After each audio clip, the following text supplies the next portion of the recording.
Hello, good afternoon, everyone, and welcome to Noontime Kapehan, brought to you by D-Cup Coffee Republic, our coaching hub and home of the certified life coaches here in the Philippines. And Noontime Kapehan is our daily coaching conversation, reliving the Kapehan Night by Master Coach A. Noontime Kapihan is our coaching conversation, reliving the Kapihan Night of Master Coach A, where she talks about life, love, relationship, money, career, and anything under the sun. And Kapihan Night is used to come in live on floor via Facebook every Tuesday night until the pandemic happened. So we are bringing to you Noontime Kapihan for a season only. So while Brewing Live is taking a quarter break, so let me take also this moment to honor our fellow coaches and entrepreneur from Coach A Coaching Club who served for 7 long months, okay, and filled the digital space with stuff with matters from September 2020 to March 2021. And watch out, be excited for the return of Brewing Live this coming July. And moving on, for this episode, I will be sharing with you it is finished. This is now our third episode. I will be sharing with you it is finished and how to move forward after a setback. So please do tag your friends right now, share this video link and invite others to join our conversation. So if you are watching this also on a replay, comment hashtag replay and do send us a message. So if you wish to connect with any points that have resonated with you, okay, please connect with us. And the YouTube link will also, okay, you can also find the replay of this episode, of all the episode from episode 1 to episode 3 of Noontime Kapihan is found in the caption of this video. So please do follow and subscribe to the channel so you will be notified of all the future videos to stuff your digital space with valuable content. I am Master Coach Hasmin from Life Coach Philippines, professional life and mental health coach. I am also a Master Builder apprentice of Master Coach A, and we build a tribe as we help your unstoppable dream come true. So I thank you for joining me this afternoon. I know that some of you are eating your lunch already, or probably some of you ate their lunch. Yung iba siguro nag-brunch na, okay, and joining me right now this afternoon. So please do tag your friends right now. I can see here Coach Nords, okay, from Benguet, Coach Mao. Thank you for joining. Coach Tin, Coach Rezzhel. Okay, so tag your friends right now as we are about to begin the episode 3 of our Noontime Kapihan. So grab some coffee with you as we are discussing, okay, as our segment for here in D-Cup Facebook page is about Noontime Kapihan. So it would be great for you to grab some coffee as well. Okay, so don't forget as well, again, to share your hashtag Pack Your Bag Moment. What is hashtag Pack Your Bag Moment? These are your aha moment. Tag your friends right now and share it, okay? Share your aha moments and bless them with whatever you will be learning this afternoon. So thank you for joining, okay? Coach Candy, Coach Cherry, Coach Treya from Tacloban. So, and Leonard, ayan, nandyan na sila. So, we started last April 1. Noontime Kapihan started last April 1. And that is with Master Coach A. And she talked about April Fool no more. And yesterday, April 2, she talked about Kiss Judas Goodbye. Diba? So, it's a very powerful and exciting first 2 days of Noontime Kapihan, and we know that Master Coach A is really the one who gave the talk. It's really very passionate, very exciting at nakakabuhay, 'di ba? Nakakabuhay ng mission, nakakabuhay ng dugo.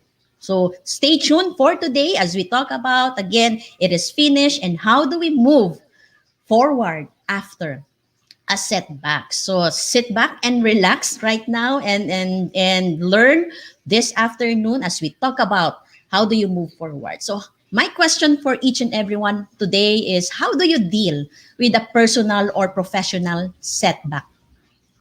Have you ever experienced you've lost in a game, a very important game or a very important tournament in your life?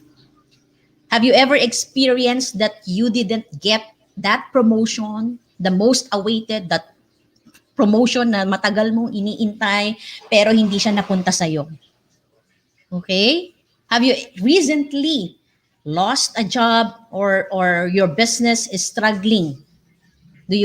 Have you experienced that? And have you lost a relationship? Can be a friend, your best friend, a marriage, a very precious relationship. So whatever it is, these are setbacks in life. So what is a setback? So setback is, these are the events that delay your progress or reverses some of the progress that you have made in life. So it is also synonym, kapare ang setback, okay, is also a synonym for disappointments, defeat, loss, obstacles, challenges in life. So when you hear the word setback, what comes into your mind? So you can put it in the chat box right now. Pag narinig mo ang salitang setback, what is a setback? Or you can give an example in the chat box. Sabi nga ni Coach Rezzhel dito, Agawan Base, okay, was the most important tournament to me. So how was it, Coach Rezzhel? Anong kinalabasan ng tournament? Was it a setback? Okay, at that time when you were playing that very important tournament para sa iyo. Ayan. And we can see also here si Coach Trisha. Today is her birthday. Happy birthday, Coach Trisha. And thank you for joining me this lunch. Ayan. So, Coach Candy, dive kong dive. Yes, di ba? So, a lot of things. Sometimes, ang setback talaga when you did everything that you could. But in the end, it still resulted to disappointments, di ba? So, those are examples of setbacks in life. So, when people experience setback, most people probably would have stopped or ceased to move. They give up. They throw the towel. Minsan sasabihin nila, ayawan na. 'Di ba? So, ayaw nang gumalaw, uwian na. 'Di ba? That is one of the common response of people who goes through a setback. And for some people, when they face a setback, they cast blame to other people. They point out all the reasons, okay, or circumstances why they are in that situation. For example, have you heard about this? Are you familiar with this? My boss is a jerk. Kasalanan nila to eh. 'Di ba? Kasalanan nilang lahat ito. Kasalanan ng lahat ng ibang tao but except sa kanya. Right? So are you familiar with that responses during setbacks, obstacles, or challenges in life? Another normal response that you would observe, okay, to a setback is anger. Like you have been unjustly convicted of a crime that you did not commit.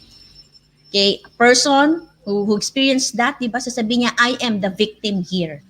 Right? So, these are the most common responses of people who goes through or undergo a setback in life. So, probably for you, these responses are normal, but if this is how you react, you are actually hurting yourself. Because the problem with these responses, while it may be understandable that you will really feel frustrated, you will feel sad, you will feel angry, you will feel scared when dealing with personal or professional setbacks, obstacles in life, this type of normal responses present an issue, and that is a huge one. And that that is a huge one. Why? Because it affects our mental health. And yesterday, Master Coach, I talked about betrayal, wherein it really affects, and it becomes a mental health concern. So these responses will not be helpful for us. So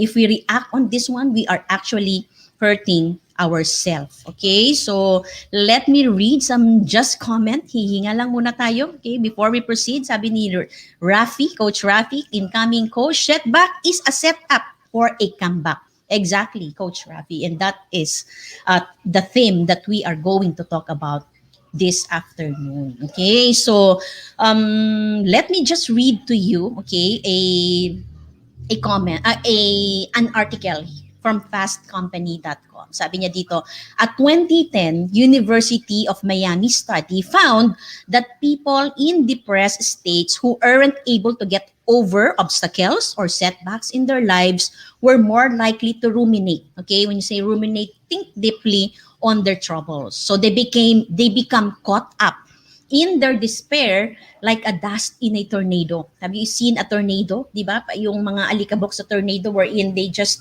swirl, go around and going around using lots of energy but not really getting anywhere. So is this how you feel? Like you're spinning in circles and unsure how to get out of that turmoil so you can start to move forward again. None of these negative reactions, okay, or feelings or responses will help us to get wherever we want to go. And the worst is they can even stop us from moving forward. So this afternoon, I would like to share to you, okay, few people, okay, successful people who also experience setbacks in their life. Every successful person, okay, somewhere, somehow in their life, they have experienced their setbacks. Probably before they become great, before or during the times that they are great, or after achieving something great in their life, they've experienced a challenge, they've experienced a setback. Okay, so for example, first person, Steve Jobs. I know that you are very familiar with Steve Jobs. Everybody knows him. He is really very known. He co-founded Apple, so which was Macintosh at his time. And at the age of 21, he became a millionaire within 2 short years when they started the company. And after a few years of that, they had a disagreement with the company's co-founder. The board decided to remove him from his position to Apple. So imagine that, a company that he co-founded, but eventually he was fired from the company that he helped to create. So what happened after this? So this led a midlife crisis in which Steve Jobs thought of all other career options. So after he was fired from his company, he thought of other career option, which led him again to create two more successful companies, which if you are familiar with it, it's yung Next and yung Pixar. And then after that, he returned to Apple, which was he returned to Apple and eventually found himself again inside Apple, and he was able to turn things around and led Apple to its position as a leading global tech firm. In fact, even he is not alive anymore. Apple still is one, okay, he Apple is still the market leader, right? So that's how Steve Jobs experienced setback and he was able to make a comeback, sabi nga ni Rafi kanina, di ba? Another example is Mark Cuban. If you are familiar with him, he is a multi-millionaire business person who worked at a bank when he was 22 and decided that he wanted to show his entrepreneurial side by sending notes to the CEO. Imagine at the age of 22, he sent a note to his CEO, okay, about how he could save the bank money.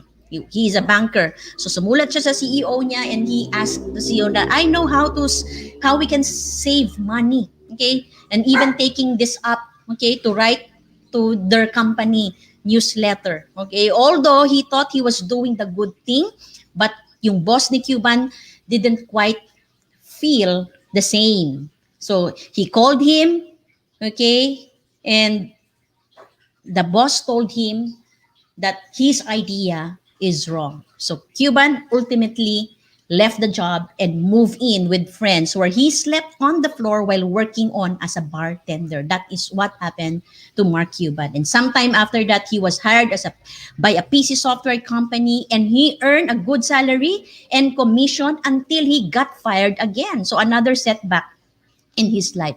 But Cuban did not let this stop him.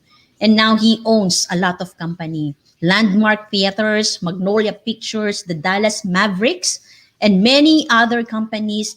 He partnered with Shark Tank. So pwede nyo tong i-research. Okay, so Mark Cuban and all in all, his net worth is now over 3 billion. So these are the people who experience, successful people who've experienced setback in their life, but they were able to make a comeback. Why am I sharing this to you this afternoon? Because The point is you can overcome whatever obstacles in your way, and you can even find yourself in a better place. All you have to do is to develop the right strategies, okay? And that is what I am sharing to you this afternoon. I know it's not going to be an easy journey, but as long as you move forward in overcoming those setbacks, in overcoming those obstacles, you will improve in the long run. So let me share to you 8 actionable things that you can do right now to help you overcome your setbacks, your roadblocks, or your defeats so you can emerge victoriously. So get your pen and your paper right now as I share to you the 8 actionable steps. So 8 siya to make sure that you will really emerge victoriously in any setbacks that you are experiencing right now. Okay, number 1, are you ready? Are you ready for strategy number 1? Are you ready for actionable steps number 1? Number 1 is to focus on what you can control. When you experience a setback, oftentimes we magnify the things that are outside our control. We magnify the reaction of the people around us. But if you want to really move forward, focus on what you can control. Focus on something that you can already start doing. Focus on something that you can fix, okay? And break it down into a small tasks, manageable pieces, and complete them one by one. Probably your business might be struggling right now. You've just ended a relationship or any setback that you can think of in your situation right now. Focus on what you can control. So take time, okay? Take time to reflect, okay? Think of your setback right now. What is it that is within your control? Focus on it and do something about it. So that is number 1. Number 2 is, okay? Number 2 is keep going and keep adjusting. Keep going and keep adjusting. For me, I have been in the marketing for 13 years now. Okay, I used to be a medical technologist, but I shifted into a different career into sales and marketing for 13 years now. And there are times that no matter how good your project is, how good your proposal is, how good your product is, you will experience rejection, because rejection will always and always be part of the game. So whenever you experience that, don't stop. Okay, just keep going, keep pushing, no matter how uncomfortable it is. Sometimes they might be some adjustment that you just need. There might be some recalibration or of the strategies, recalibration of the things that you used to do before. Okay, so keep going, adjust, recalibrate. So if you do something, okay, if you do something, do it with passion and with greater purpose. Because when you know your purpose, why you are doing it, what is your why, it will keep you, okay? It will keep you, it will help you to keep going, especially during challenging times. So the best way for you to prepare for the future is to do everything to the best of your ability. So this is number 2. And oftentimes, di ba, yung mga challenging moments in our life, those are the things that we remember after we've gone through it. Sila yung mga unforgettable moments in our life because these are the experiences that pushed us outside of our comfort zone and allowed us to grow. So that is number 2.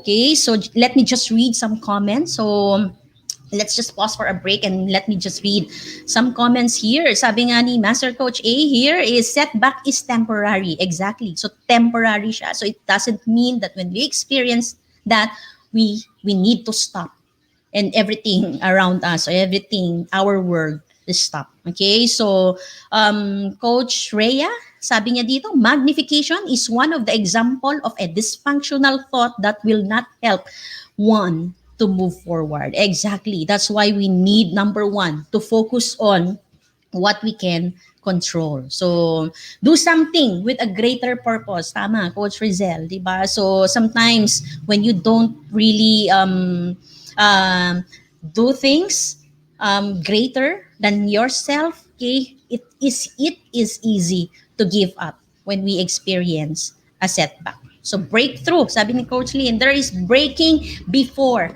breakthrough. Exactly. That's why we need to keep going and we need to adjust. We need to recalibrate if there are things in our life. Kaya sometimes it is a sign for us to make some adjustments, so make some recalibration of our strategies. Number three, okay, are you ready for number three? Number three is to find the right ecology or environment, as they say.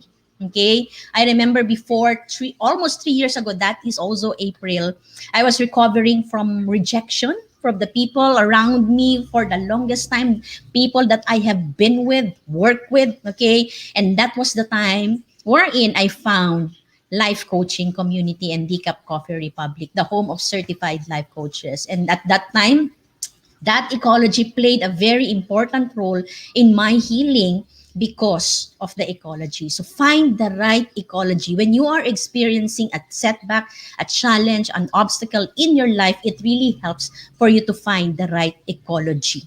Surround yourself with people who will encourage you and enrich your life. Remember, people will that will support you and enrich you.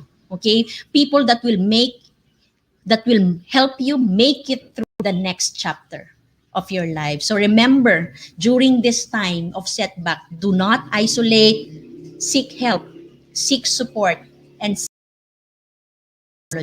and as we always say here in the tribe is go to where you are celebrated and not tolerated. So if people around you, if your current ecology doesn't see your value, maybe it's time to have a new start. Maybe it's time to move forward. Maybe it's time for you to create or have a new ecology. That is number three. Ecology matters, tama, di ba? So number four is find important lessons in every challenges, in every setbacks, in every obstacles. Find to get through, okay, from your previous challenging times, because those wins, those strengths, they will definitely help you. Okay, those lessons will help you in your current situation for today. So you have to really be intentional, okay, to look for them. Okay, don't look for what your weakness. Wag yun at this moment in time. Those losses in your life, those weakness is not a good idea to reflect on. So reflect on your wins, reflect on the lessons in the past that have helped you move forward. Okay, so don't play the victim. When you are in a setback mode, when you are in a challenging situation, don't play the victim. Remember, okay, always remember that life is short, so make the most out of it. Give yourself the permission to let go of those situations, to let go of those people, okay, that no longer serve your purpose at this season of your life. That is number four. Number five is accept responsibility. I did a lot of mistake in my life as well, either personally or professionally. But in life, okay, I've learned to take full responsibility to it. I am not perfect. I'm still going through a lot of changes. I'm still going through a lot of calibration in my life, but I know that I am progressing. Let's learn to accept responsibility for every action that we make. Take ownership of our mistakes, that yung mga nagawa nating pagkakamali, let's take ownership of it and be accountable of the results, the consequences of those mistakes that we have done. And if we have this attitude, if we have this right mindset, it would easy for us to take action and move forward. And as Brian Tracy said, accepting complete responsibility for your life means that you refuse to make excuses or blame other people for anything in your life that you are not happy about. So it's time for you to take full responsibility of every actions, of every decisions that we have made in our life. Remember that you have the power. You are the one who is holding the remote control of your life. So use that remote control in your life. Take full responsibility. Okay?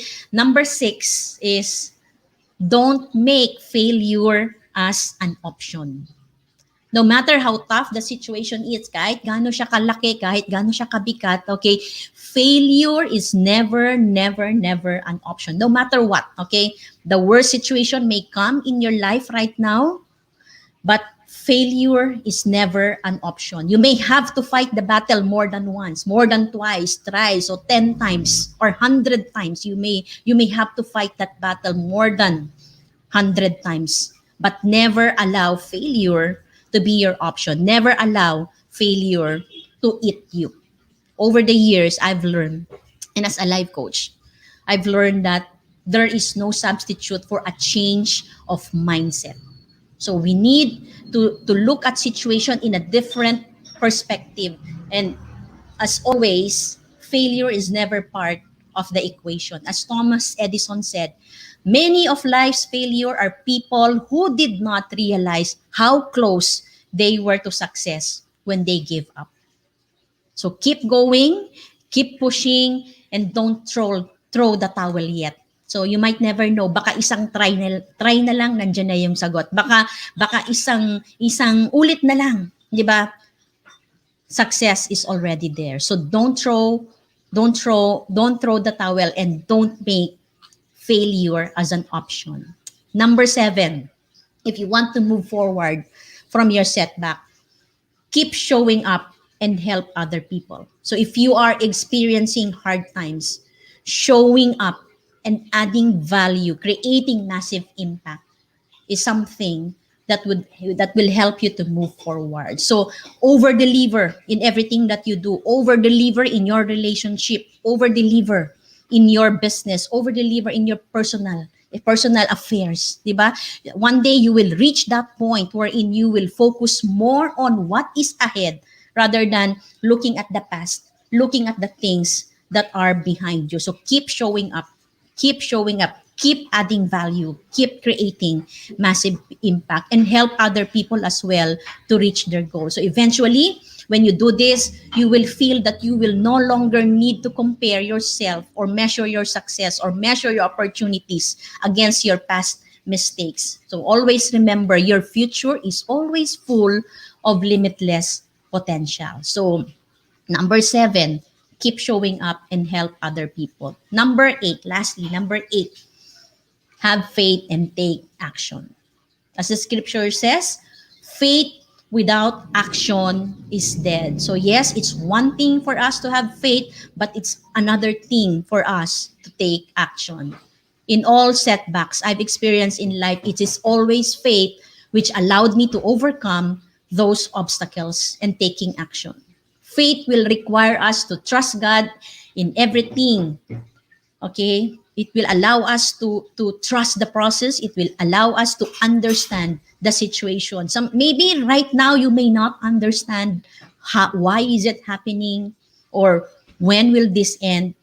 But you know what, faith and action will really help you to move forward. As he says in 2 Corinthians 12:9, sabi niya rito is, my grace is sufficient for you, for my power is made perfect in weakness. So even if you are going through that challenging time right now, God's grace is enough. God's grace is sufficient for you, and you will make it. Okay? So no matter what life throws on you right now, in that setback, in that challenging situation, it it is always an opportunity for you to grow. It is always an opportunity for you to mature. Okay? So keep that positive mindset, keep that faith, okay? Find meaning in every challenges and take action, okay? Don't forget that, okay? Faith is one thing, but taking action is another way, another thing, okay?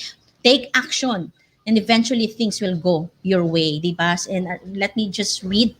Sabi ni Master Coach, here every battle is won kneeling down before standing. Exactly. Diba? God's grace is always enough. God's grace is always sufficient. So whether we like it or not, okay, these are the 8 steps. I hope you have taken note of it, or you can watch this again on a replay later. Okay, whether we like it or not, setbacks or challenges or obstacles will play a very important in our life. Meron siyang purpose why it came into our life. Probably, okay, it could be God's way of protecting you. It could be God's way of opening new opportunities for your life, either professionally or personally. It could be a new door and a new door for new relationship, better and long-lasting relationship. And it can be a clue as well, that a clue that maybe things are not working because you are doing a different thing outside of your purpose, outside of what God wants you to do. Okay, so have that mindset that setback is always part of our life and play a very important role. Sometimes it can also be a blessing in disguise, but in this moment we can always trust God.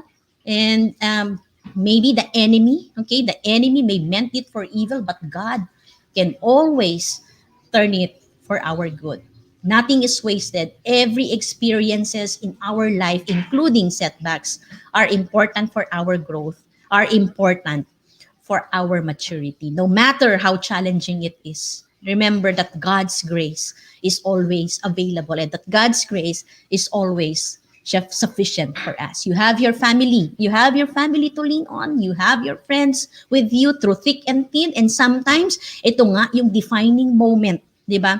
When you experiences those setbacks in life, sometimes ito yung defining moment who are the people who will really stay with you, right? And it is a blessing to know those people who will stay with you through tough times and not only during happy times, di ba? So, and remember that you also have a tribe to support you, di ba? So that's why part siya ecology, and ecology plays an important role when you are experiencing a setback. And remember, okay, remember, just like yung topic ni Master Coach A yesterday, di ba, that even Jesus experienced a setback in his life when he encountered betrayal with his disciples. So remember, okay, you are not starting from a scratch. So even before that setback happened to you, you are already someone. You've already achieved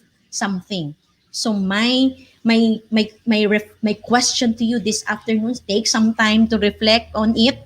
Think about, okay, reflect on it. What is it that you have now, okay, that you can use to start all over again and move forward.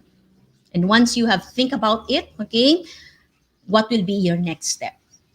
Start from here, start from this question, and take it from there. Okay, but before I end this talk, let me honor a woman who recently experienced a major setback in her life. In fact, this talk is an inspiration. This talk is an inspiration from this woman that despite that major setback that she has experienced, she stood up for her kids, for her family, to the people that she cared for, to her nation, to her tribe. And that is Master Coach A, the woman behind Life Coach Philippines, and the woman behind Decaf Coffee Republic. Thank you, Master Coach A. You are our inspiration. Thank you for showing us that no matter what happened, okay, you always tell us to show up and be bigger in every situation. You've taught us as well to stay morally. Lagi mo sinasabi yan sa amin, to stay morally and spiritually grounded even after betrayal and a lot of setbacks in life. So to all the viewers, okay, to all the viewers who are watching right now, I would like to tell you that it is possible because it happened. Okay, not only to the people that I've mentioned to you earlier, the start of the talk, but it really happened. Hindi na tayo lalayo. Okay, it is possible to move forward even after a challenging setback in our life. That's why our topic for today is it is finished. Okay, it is finished, it is done, and we will arise for the next generation and for God's kingdom. So this is Master Coach Hasmin, and I am on a mission to live boldly and courageously because I want to help people figure out what's their next step in life. Okay, so if you want to know more about this one, so join me in my Life's Labyrinth coaching community. These are for individuals who want to rebuild the broken pieces in their life into wholeness, and people who are seeking for clarity and direction and purpose in life. So in my group, in my community, in Life's Labyrinth, I will be sharing with you tools there, techniques, okay, some activity workshops, okay, to help you stop getting stuck in the cycle of being lost, being confused, doing so many things, and yet you still feel that there is more, that there is a greater thing that you can do. And I'm excited and I look forward to see you in the tribe. So thank you for joining me today. And as I close, I invite you to be back tomorrow, same time, same digital space for Master Coach A, as her topic is bound to rise. Okay, yung topic niya, she will be back again tomorrow. Her topic is bound to rise, upstream Christianity in the downstream world. So see you tomorrow. Bye-bye. Love, bam, boom.